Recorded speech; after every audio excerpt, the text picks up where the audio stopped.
step down into darkness, open my eyes, let me see. Praise the Lord.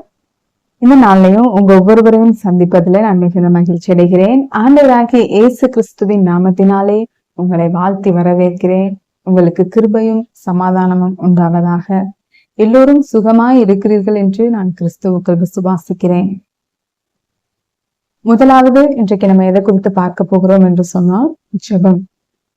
ஜெபத்தினால் உண்டாகிற மேன்மை, ஏன் ஜெபிக்க வேண்டும், எதற்காக ஜெபிக்க வேண்டும், அப்படி நான் ஜெபித்தால் என் வாழ்க்கையில என்ன எனக்கு கிடைக்கும், என்ன நடக்கும் என்பதை எல்லாம் குறித்து சில நிமிடங்கள் நாம் தியானிக்க போகிறோம். நிச்சயமாகவே நீங்கள் இந்த வார்த்தையினால் ஆசீர்வதிக்கப்படுவீர்கள் என்று நான் இயேசுவின் நாமத்துல விசுவாசிக்கிறேன். நெகேமியா 4ஆம் அதிகாரம் 9வது வசனம் சொல்லுகிறது, ஆனாலும் நாங்கள் உங்கள் தேவனை நோக்கி ஜெபம் பண்ணி அவர்கள் நிமித்தம் இரவும் பகலும் ஜாமம் காக்கிறவர்களை வைத்தோம். இந்த இடத்துல வாழ்ந்து கொண்டிருந்த நெகேமியா என்கிற ஒரு மனிதன் ஆண்டவரால் ஏவப்பட்டு அந்த அலங்கத்தை மீண்டும் புதுப்பித்து கட்டி சிறைப்பட்டு போன தன்னுடைய ஜனங்கள் எல்லோரும் அங்கே மீண்டு வர வேண்டும் என்கிற ஒரு திட்டத்தை தன் கையிலே பெற்றுக்கொண்டு அந்த அலங்கத்தை கட்டும்படிக்கு அவர் புறப்பட்டு வருகிறார். இந்த இடத்துல என்ன நடக்கிறதுன்னு நம்ம பார்க்கும்போது, அவர்கள் அந்த அலங்கத்தை கட்ட வேண்டும் என்று நினைக்கும் பொழுது அங்கே தடை செய்யும்படிக்கு சன்பல்லாத்தும் தொபியாவும் சூழ்ச்சி செய்கிறார்கள். இவர்கள் இந்த அலங்கத்தை கட்டக்கூடாது என்று சொல்லி தடையாக பல தடைகளையும் கட்டுப்பாடுகளையும் ஏற்படுத்தி அவர்களுடைய கட்டுமான பணியை தேவ ராஜ்யத்திற்காக அவர்கள் செயல்படுகிற அந்த செயல்பாட்டை நிறுத்த வேண்டும் என்று பின்பதாக செயல்படுகிறார்கள். 8வது வசனத்தை நம்ம பார்க்கும்போது, எருசலேமின் மேல் யுத்தம் பண்ண எல்லோரும் ஏகமாய் வரவும் வேலையை தடுக்கவும் கட்டுப்பாடு பண்ணினார்கள். அந்த வேலை நடக்கக்கூடாது, தேவ ராஜ்யத்திற்கு அடுத்த வேலை நடக்கக்கூடாது என்று சொல்லி தடை அந்த இடத்துல வருது. இன்றைக்கு கூட ஆண்டவருக்காக, ஆண்டவரோட ராஜ்யத்திற்காக ஆவிக்குரிய காரியங்களை செய்யும்படி, ஆவிக்குரிய காரியங்களில நீங்க உங்களை முக்கியத்துவப்படுத்தி கொண்டு நீங்க செயல்பட ஆரம்பிக்கும் பொழுது அதற்கென்று அநேக தடைகள் வருவதை உங்களால பார்க்க முடிகிறது.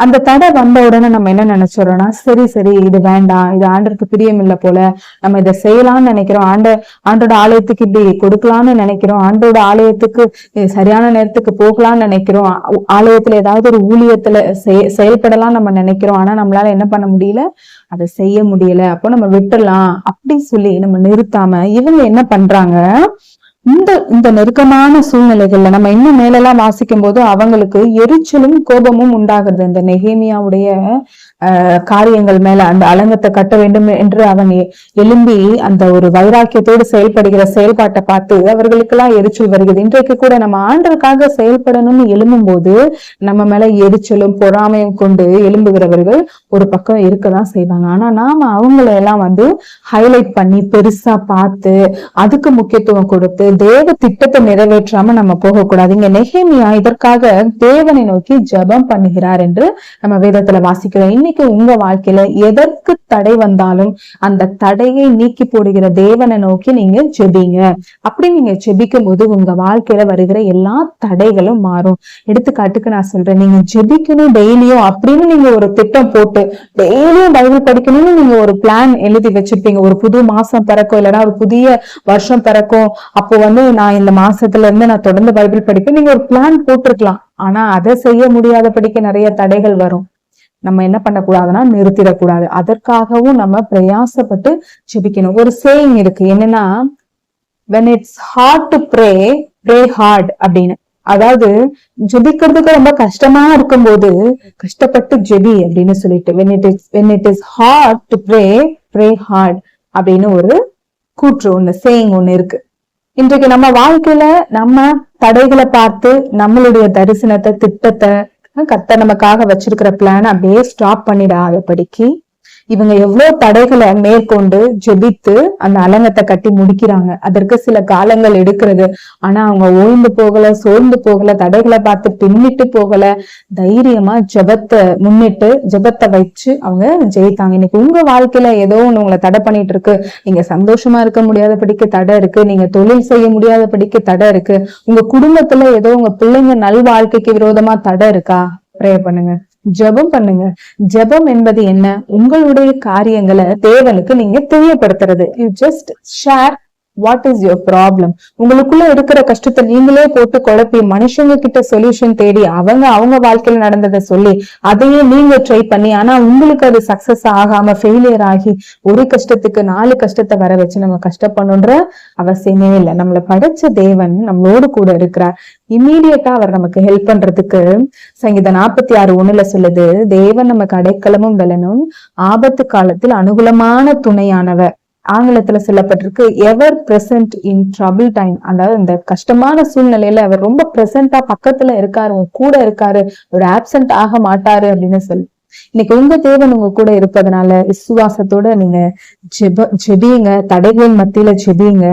கர்த்தர் உங்கள் தடைகளை மாற்றுவார். முதலாவது இன்னைக்கு நம்ம ஜெபத்துல பார்த்திருக்கிறோம், கர்த்தர் தடைகளை மாற்றக்கூடியவர். இரண்டாவது என்ன நடக்கும் ஜெபிக்கிறது மூலமா அப்படின்னு நம்ம பார்க்கும்போது 2 நாளாகமம் 20வது அதிகாரம் 22வது வசனத்தை நான் உங்களுக்காக வாசிக்கிறேன். அவர்கள் பாடி துதி செய்ய தொடங்கின போது யூதாவுக்கு விரோதமாய் வந்து பதிவிருந்த அம்மோன் புத்திரரையும் மோவாபியரையும் சேயீர் மலை தேசத்தாரையும் ஒருவருக்கு விரோதமாய் ஒருவரை கர்த்தர் எழும்ப பண்ணினதினால் அவர்கள் வெட்டுண்டு விழுந்தார்கள். அவங்களுக்கு ஒரு யுத்தம் வருகிறது. அந்த யுத்தத்துல எதிர்த்து போரிடுவதற்கு அவர்களுக்கு பயம். அப்போ அந்த சூழ்நிலையில அவங்க என்ன செய்யறாங்க அப்படின்னு பார்க்கும்போது 15வது வசனம் சொல்லுகிறது, ஒரு மனிதன் எகாசியேல் அப்படின்ற ஒரு மனிதன் தீர்க்க தரிசனம் உரைக்கிறார். ஜெபித்து ஆண்டவரிடத்திலிருந்து ஒரு வார்த்தையை பெற்றுக்கொள்ள ஜனங்களுக்கு சொல்றார். என்ன சொல்றார்? சகல யூதா கோத்திரத்தாரே, எருசலேம் குடிகளே, ராஜாவாகிய யோசபாத்தே கேளுங்கள், நீங்கள் அந்த ஏராளமான கூட்டத்திற்கு பயப்படாமலும் கலங்காமலும் இருங்கள் என்று கர்த்தர் உங்களுக்கு சொல்லுகிறார். ஏனென்றால் இந்த யுத்தம் உங்களுடையதல்ல, இந்த யுத்தம் தேவனுடையது அப்படின்னு சொல்லி அவங்களுக்கு ஒரு வார்த்தையை கொடுத்து அவங்களை தைரியப்படுத்தி அவங்க அதை வைத்து செபித்து துதித்து ஆர்ப்பரிக்க ஆரம்பிச்ச உடனே எதிரிகள் இவங்களை விட நிறைய பேர் இருக்காங்க. இந்த இடத்துல அவங்களுக்கு வெற்றியா தோல்வியா அப்படின்ற ஒரு கட்டத்துல தவித்து கொண்டு நின்றுட்டு இருக்காங்க. ஆனா அவங்களுக்கு ஒரு தீர்க்க தரிசன வார்த்தை வருது, நீங்க பயப்படாதீங்க, கலங்காதீங்க, இந்த யுத்தத்தை யார் பண்ண போறா? நீங்க பண்ணல, உங்க சார்பில இருந்து கர்த்தர் பண்ண போறாரு அப்படின்னு வார்த்தை வந்த உடனே அவங்க ஜெபிக்கிறாங்க, ஆண்டவரை துதிக்கிறாங்க. அவங்களுக்கு என்ன நடக்குது? வெற்றி கிடைக்குது. எதிரிகள் அவங்களுக்குள்ளேயே அவங்களே வெட்டி மடிந்து போகிறாங்க. இவங்களை மேற்கொள்ளல. ஜனங்கள் மீட்கப்படுறாங்க, தப்பிக்கிறாங்க. ஒரு ஜெயத்தை ஆண்டவர் அவங்களுக்கு அந்த யுத்தத்துல தருகிறார். இன்னைக்கு நீங்க எப்பேற்பட்ட ஒரு யுத்தத்துல நின்னுட்டு இருக்கீங்க? யுத்த களத்துல நீங்க நின்னுட்டு இருக்கீங்க. எப்படிப்பட்ட ஒரு யுத்த போராட்டத்திற்குள்ள நின்னுட்டு இருக்கீங்க? ஒரு பயத்தோட, இது எப்படியாவது முடியுமோ, இந்த காரியத்துல நான் ஜெயிப்பேனா, இது இவ்வளவு ஒரு டஃப்பான ஒரு காரியமா இருக்கிறதே அப்படின்னு சொல்லி தவிச்சிட்டு இருக்கீங்களா? நீங்க இன்னைக்கு ஆண்டவர் உங்களுக்கு சொல்லுகிறார், நீ ஜெபி, உனக்காக யுத்தம் செய்வதற்கு நான் இருக்கேன், நீ பயப்படாத, நீ கலங்காத என்று சொல்லி கர்த்தர் இந்த நாள்ல உங்களோடு கூட பேசுகிறார். நீங்க தைரியமா காரியத்தை ஆண்டவரை முன்னிட்டு நடப்பிக்கும் போது, அவரை பாடி துதிக்கும் போது உங்களுக்கு நிச்சயமாய் வெற்றி கிடைக்கும். பவுலும் சீலாவும் என்ன செய்கிறார்கள் என்றால், சிறைச்சாலையிலே இயேசுவை குறித்து அவர்கள் பிரசங்கிப்பதனால அவர்களை அடித்து துன்புறுத்தி சிறைச்சாலையில கை கால்களை எல்லாம் கட்டுண்டவர்களாக அவர்களை கட்டி போட்டுறாங்க. ஆனா அவங்க கை கால்களை தான் கட்ட முடிஞ்சதே தவிர்த்து அவங்களோட ஆவியை அவங்களால எதுவுமே பண்ண முடியல. அந்த ஆத்மாவும் ஆவியும் ஆண்டவரோட இணைந்த ஆண்டவரை பாடி அந்த சிறைச்சாலையில அவங்க துணித்தாங்களாம். இமீடியட்டா என்ன தெரியுமா நடந்துச்சா? அந்த சிறைச்சாலை அஸ்திபாரங்கள் அசைந்து அந்த கட்டுகள் சங்கிலிகள் எல்லாம் தெரிப்புண்டு போனது என்று நம்ம வாசிக்கிறோம். அன்பு தேவனோட பிள்ளைகளே, ஜெபத்திற்கு இருக்கிற வல்லமைய நீங்க ஜெபித்து பார்த்தாதான் உங்களால உணரவே முடியும்.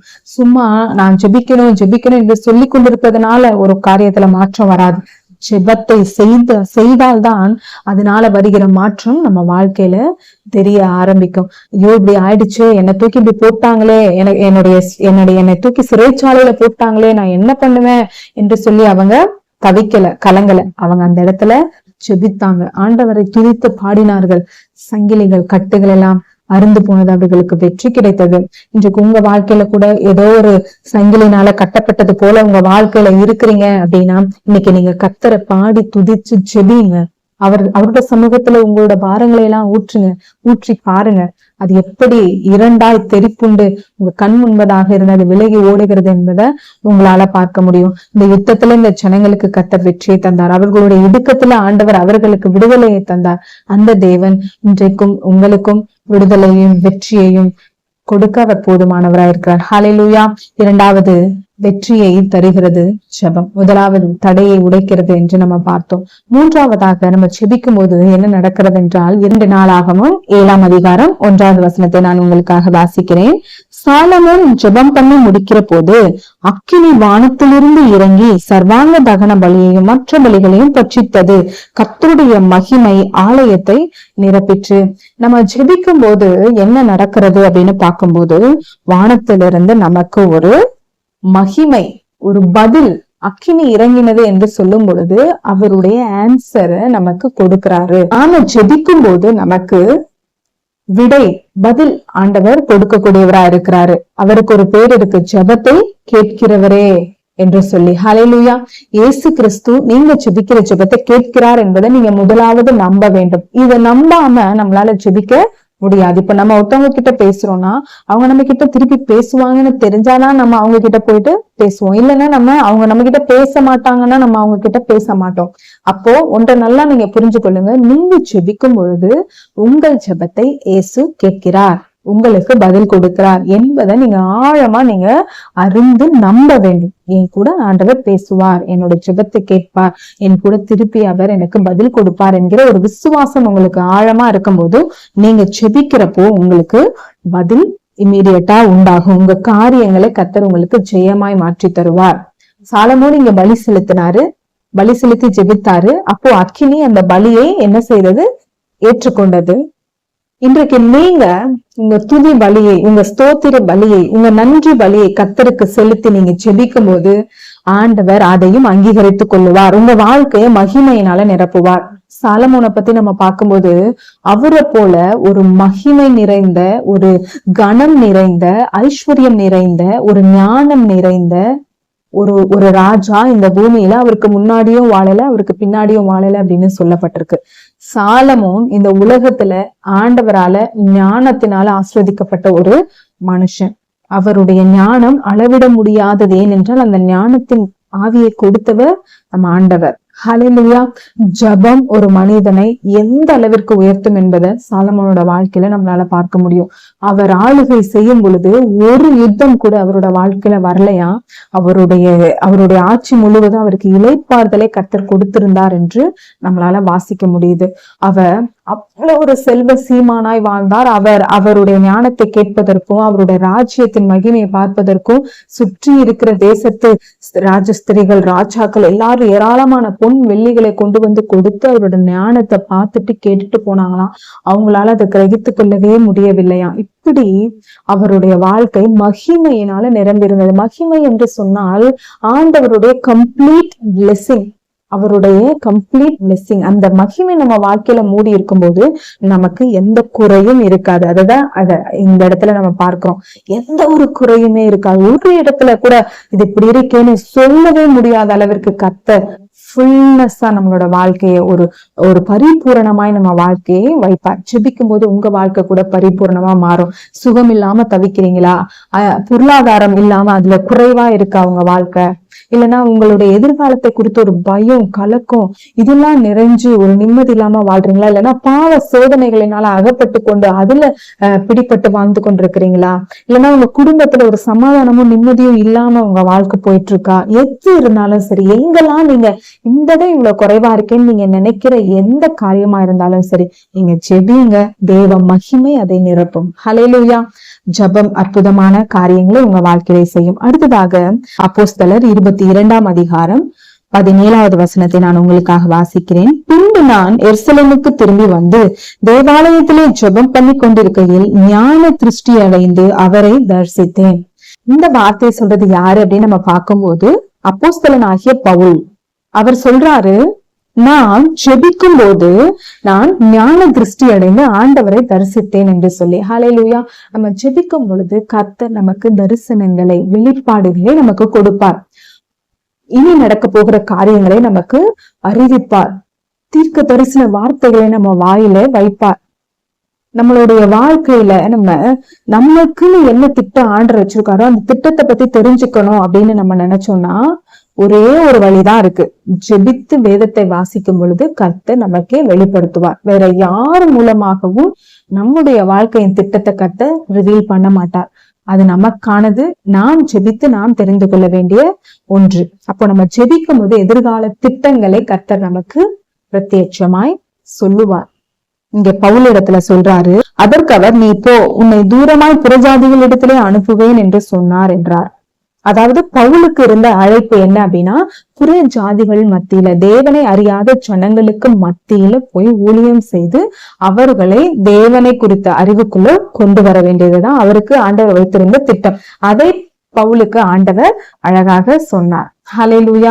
இன்னைக்கு உங்க வாழ்க்கையில எதிர்காலம் திட்டம் எனக்கு தெரியல, என் பிள்ளைங்க வாழ்க்கையில என்ன நடக்க போகுதுன்னு எனக்கு தெரியல, என் வாழ்க்கையில என்ன நடக்க போகுதுன்னு எனக்கு தெரியல, நான் எதற்காக பிறந்திருக்கேன்னு எனக்கு தெரியல, நான் ஆண்டவருக்காக என்ன செய்யணும், என்ன ஊழியம் நான் செய்யணும், என்ன காரியத்தை செய்து நான் அவரை மகிமைப்படுத்தணும் அப்படின்னு சொல்லி எதுவுமே தெரியாம பிளாங்கா இருக்கீங்களா? உங்க திட்டத்தை அறிந்து கொள்ள நல்லா ஜெபம் பண்ணுங்க. ஆண்டவரோட சமூகத்துல போய் கேளுங்க, அப்பா எனக்கு நீங்க சொல்லுங்க. நீங்க கேட்க கேட்க ஆண்டவர் உங்களுக்கு ரிவீல் பண்ணிக்கொண்டே இருப்பார் உங்க வாழ்க்கையில. 4 காரியங்களை நம்ம பார்த்தோம். நம்ம ஜெபிக்கும் போது தடைகள் மாறும், வெற்றி உண்டாகும், நம் வாழ்க்கை மகிமையினால நிரம்பும், நம் வாழ்க்கையின் எதிர்கால திட்டங்களை நமக்கு கர்த்தர் வெளிப்படுத்துவார். சரி, இவ்வளவு காரியங்களை கர்த்தர் நமக்கு தருகிறார். இன்னும் ஏராளமான காரியங்கள் இருக்கிறது. ஒரே முறையில நம்ம அதை சொல்ல முடியாது என்பதனால நான் இதை 4 பாயிண்ட்ல நான் உங்களுக்கு சொல்லுகிறேன். இதையெல்லாம் நம்ம எப்படி ஜெபிக்கணும்? எல்லாமே நம்ம ஜெபிக்கணும், ஆண்டவரிடத்துல கேட்கணும், கேட்டா நமக்கு கிடைக்கும். ஆனா அதை எப்படி நம்ம கேட்கணும் என்பதை நம்ம பார்க்கும்போது, யோவான் 14ஆம் அதிகாரம் 13வது வசனம் 14வது வசனத்தை உங்களுக்காக நான் வாசிக்கிறேன். நீங்கள் என் நாமத்தினாலே எதை கேட்பீர்களோ குமாரனில் பிதா மகிமைப்படும்படியாக அதை செய்வேன். என் நாமத்தினாலே நீங்கள் எதை கேட்டாலும் அதை நான் செய்வேன். நீங்க எப்படி ஜெபித்தாலும் ஒரே ஒரு காரியத்தை மறந்துடாம நீங்க சேர்த்து ஜெபிக்கணும். என்ன அப்படின்னா, இயேசுவின் நாமத்துல ஜெபிக்கிறேன், இயேசுவின் நாமத்துல எனக்கு கொடுங்க, இயேசுவின் நாமத்துல இந்த காரியம் எனக்கு நடக்கட்டும், இயேசுவின் நாமத்துல கேட்கிறேன் பிதாவே என்ற இந்த வார்த்தையை நீங்க சேர்த்து ஜெபிக்க வேண்டும். ஏனென்றால் இந்த வானத்திலும் பூமியிலும் ஒரே ஒரு நாமம் மட்டும்தான் நமக்கு கொடுக்கப்பட்டிருக்கு. என்ன நாமம் என்றால் இயேசு என்கிற நாமம். இந்த நாமத்துலதான் நமக்கு விடுதலை இருக்கிறது, ரட்சிப்பு இருக்கிறது, சுகம் இருக்கிறது, ஆசீர்வாதம் இருக்கிறது, நல்வாழ்க்கை இருக்கிறது. அதோடு இல்லாமல் நித்திய ஜீவன் இந்த இயேசு என்கிற நாமத்துலதான் இருக்கிறது. எப்பொழுது ஜெபித்தாலும் இயேசு என்கிற நாமத்தை நீங்க உபயோகப்படுத்தி நீங்க ஜெபிக்கும் பொழுது உங்க வாழ்க்கையில நீங்க கேட்கிற எல்லா காரியத்தையும் கர்த்தர் உங்களுக்கு கொடுத்து உங்களை கனப்படுத்துவார். அநேக வேதத்துல ஜெபிச்சிருக்காங்க. யாபேஸ் என்கிறவர் வேதத்துல ஜெபித்திருக்கார். அவர் எப்படி ஜெபித்தாரு? அவரோட வாழ்க்கையில அவருக்கு யாபேஸ் என்று அவங்க அம்மா பேர் வைக்கும் போது அவரோட வாழ்க்கையில அந்த பேருக்கு அர்த்தம் துக்கம். அவர் பிறக்கும் போது அவங்க அம்மா மிகுந்த துக்கத்துல இருந்ததுனால அந்த குழந்தைக்கு யாபேஸ் அப்படின்னு பேர் வச்சாங்களாம். அந்த பேருக்கு அர்த்தம் போல அவரோட வாழ்க்கையுமே துக்ககரமாக கண்ணீராக தான் இருந்துட்டு இருந்திருக்கு. இதை உணர்ந்தவர் தன்னுடைய வாலிப காலத்துல அறிந்து கொண்டு அவர் எப்படி ஜெபிக்கிறார் என்றால், யாபேஸ் இஸ்ரவேலின் தேவனை நோக்கி எப்படி ஜெபித்தார் அப்படின்னா, தேவரே நீர் என்னை ஆசீர்வதித்து என் எல்லையை பெரிதாக்கி உமது கரம் என்னோடு இருந்து தீங்கு என்னை துக்கப்படுத்தாதபடிக்கு அதற்கு என்னை விலக்கி காத்தருளும் அப்படின்னு அவர் ஜெபித்திருக்கார். ஆண்டவர் அந்த வசனத்துல போடப்பட்டிருக்கு, அவன் வேண்டிக் கொண்டதை தேவன் அவனுக்கு அருளினார். என்ன ஜெபித்தாரோ அது அப்படியே ஆண்டவர் கொடுத்தார் என்று சொல்லி போடப்பட்டிருக்கு. யாருக்கும் அவர் உதவி செய்ய அவர் போதுமானவர். ஹல்லேலூயா. பலன் உள்ளவனுக்காகிலும் பலனற்றவனுக்காகிலும் உயர்ந்தவனுக்காகிலும் தாழ்ந்தவனுக்காகிலும் ஏழைக்காகிலும் பணக்காரனுக்காகிலும் யாருக்காகிலும் உதவி செய்கிறது ஆண்டவருக்கு லேசான காரியம். நீங்க அவரிடத்துல கேட்கும் போது ஜெபிக்கும் போது உங்க வாழ்க்கை மேன்மை அடையும், உங்க வாழ்க்கை உயர்ந்த நிலைமைக்கு போகும். ஜெபம் நம்ம வாழ்க்கைக்கு மூச்சை போன்றது, இன்றியமையாதது, சுவாசத்தை போன்றது. அது இல்லாம எந்த ஒரு கிறிஸ்தவனும் நம்ம வாழ்க்கையில அப்படி வாழக்கூடாது. ஒவ்வொருவரும் உங்க ஜெப வாழ்க்கையில வளருங்க. அந்த ஜெபத்தினால வருகிற மேன்மையை பெற்று சந்தோஷமா நீங்க வாழுங்க. ஜெபமே ஜீவன், ஜெபம் ஜெயம். இந்த ஜீவியத்திற்கு இந்த ஜெபம் மாத்திரம் ஒரு சட்டம், நம்ம மறுக்க கூடாத ஒரு சட்டம். ஆகவே ஜெபிப்போம், தொடர்ந்து நம்ம வாழ்க்கையிலே ஜெயம் பெறுவோம். இப்பொழுதும் நம்ம ஜெபிக்கலாம். எங்களை மிகவும் அளவுக்கு அதிகமாய் நேசிக்கிற எங்கள் பரலோக தகப்பனே, ஆண்டவராகிய இயேசு கிறிஸ்துவின் நாமத்துல உங்க திரு சமூகத்துல வருகிறோம்.